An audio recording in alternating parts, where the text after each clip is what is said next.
Ini adalah kisah seorang mahasiswa dari salah satu universitas ternama di Jakarta yang bernama Sandi. Kala itu dia sedang menjalani ujian akhir semester ketiga. Saat ujiannya udah selesai, tepatnya jam 10:30 malam, Sandi ingin segera pulang dan menuju ke tempat parkir.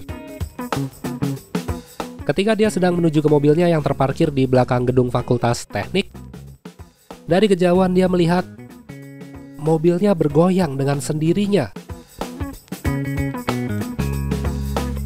Dia bingung, sempat mikir, wah jangan-jangan ada yang lagi macem-macem nih di mobil gue. Perasaan udah dikunci deh. Saat Sandi mendekati mobilnya, dia mencoba mengintip dari luar untuk memastikan ada siapa ya di dalam. Ternyata ada seseorang. Meski gelap, samar-samar dia melihat ada cewek duduk di bangku yang belakang. Tapi kalau diperhatikan, bajunya itu kayak banyak lumuran darah. Wajahnya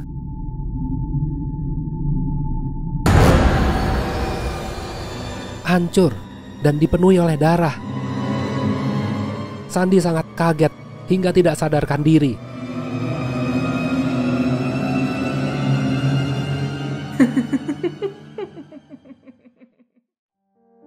Saat Sandi udah sadarkan diri, dia berada di musola kampus dan dikelilingi oleh 3 orang. Mereka adalah security, staf kampus, dan satu lagi adalah seorang ustadz. Security kampus bertanya, "Tadi Mas geletak di parkiran mobil, makanya kita gotong ke sini. Masnya pingsan gara-gara kecapean atau kenapa gitu?"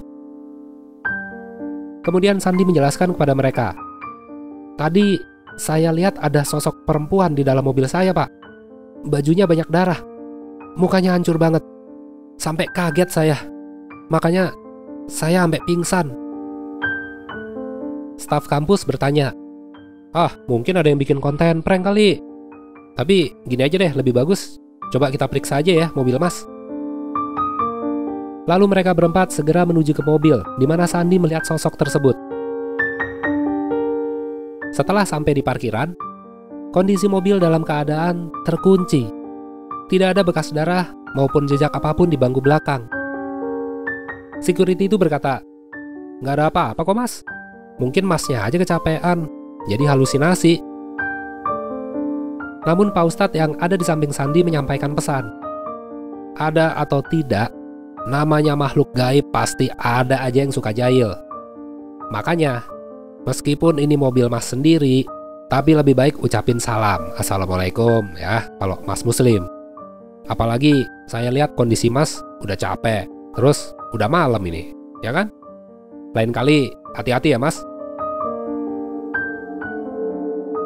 Beberapa minggu kemudian, saat Sandi akan pulang kuliah, tepatnya jam 10 malam, dia melewati lorong penghubung antara gedung Fakultas Teknik dan Kelautan. Lorong itu agak gelap dan minim banget penerangan. Beberapa langkah sebelum dia menuju ke tangga turun, dia melihat ada cewek berpakaian hitam berdiri membelakangi Sandi. Cewek itu lagi sendirian, tapi dia itu kayak lagi bingung mencari sesuatu. Sandi menegurnya. Dia bertanya, "Mbak, lagi cari apaan sih? Mau dibantu?"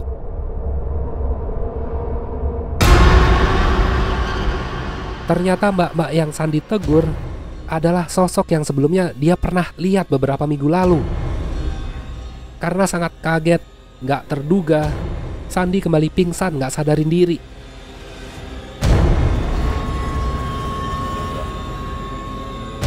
Saat Sandi tersadar, sosok itu masih ada. Dia bergerak dengan kaki yang nggak menyentuh tanah, melayang, menembus tembok ke salah satu ruangan.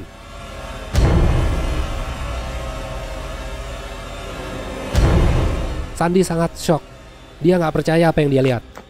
Dengan cepat, dia lari, meninggalkan lokasi tersebut.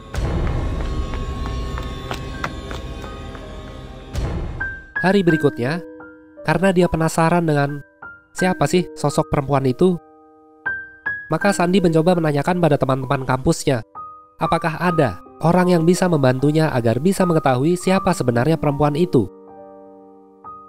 Setelah bertanya-tanya, Sandi mendapatkan informasi bahwa di kampusnya ada seseorang yang memiliki kemampuan menerawang. Orang ini memang dikenal sebagai anak indigo. Dia adalah seorang mahasiswi yang bernama Ita.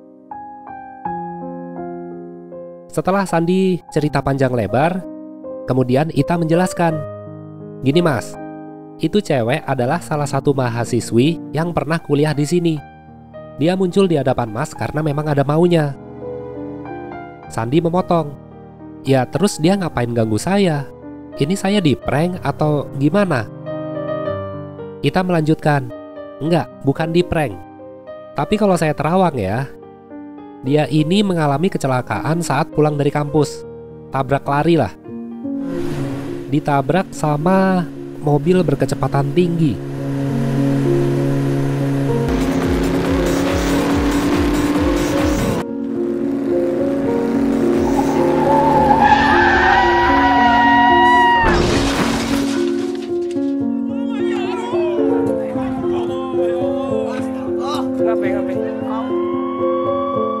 Sayangnya saat dia dilarikan ke rumah sakit, udah terlambat. Dia meninggal karena pendarahan yang sangat parah. Sampai sekarang pelakunya nggak diketahui karena memang nggak ada CCTV. Udah kejadiannya malam hari, sangat cepat. Polisi ya jadi kesulitan untuk nyari tahu. Saksi mata juga sangat kurang. Sandi bertanya, "Wah, jangan-jangan cewek itu ngira saya yang nabrak?" Ita menjawab, Enggak kayak gitu. Tapi cewek itu menampakkan diri pada seseorang yang bisa mengajaknya berkomunikasi, meminta tolong mencari tahu siapa orang yang menabraknya. Cewek itu milih Mas. Dia ingin Mas yang menolongnya. Sandi berkata, "Aduh, saya nggak bisa nolong. Nyari orang antah berantah di Jakarta yang luas kayak gini. Jangankan nyari satu orang dari jutaan orang deh. Nyari kartu ATM saya yang hilang di kamar aja nggak nemu-nemu. Mbak Ita, bisa nggak ngusir sosok itu dari saya?"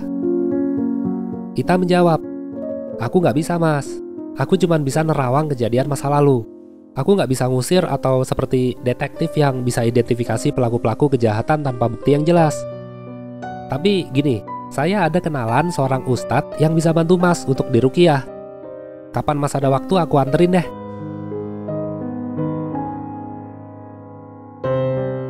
3 hari kemudian, Sandi dan Ita datang menemui seorang ustadz yang bernama Samsul.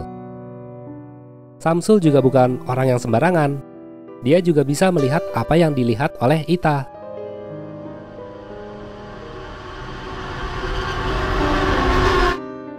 Dia meruqyah dan mendoakan Sandi agar sosok tersebut menjauh dan tidak lagi mendekati dirinya.